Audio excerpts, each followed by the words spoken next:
हे बघा, आता हे वड्याचं पीठ मी खूप कडक भिजवलेलं.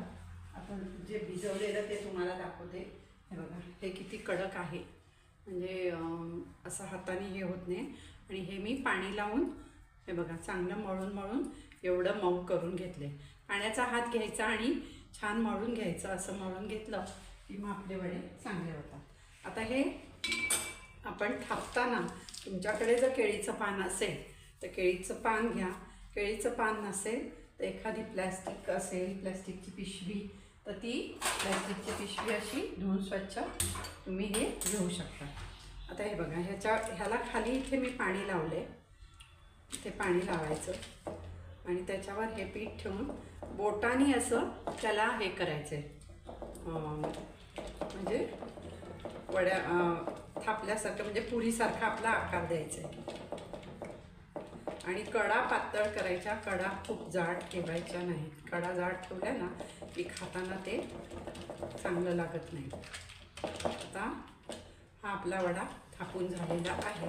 हे बघा, आता ह्याच्या कडा संपूर्ण अशा छान हे करून घ्यायच्या पातळ. आणि खूप जाड पण थापायचा नाही, नाही तर काय होतं, तेल तापलेलं असतं ना तर मग मधला भाग कच्चा राहतो थोडा. हे बघा, आता मी हे सगळं व्यवस्थित असं थापून घेतलेलं आहे. आता हा उचलताना हे बघा असा घ्यायचा आणि असा काढायचा आणि असाच्या असा तेलात सोडायचा.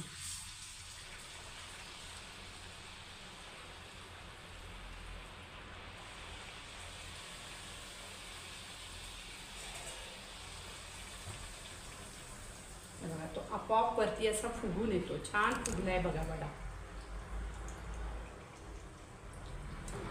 एक साईड झाली की दुसऱ्या बाजूला करून घ्यायचा.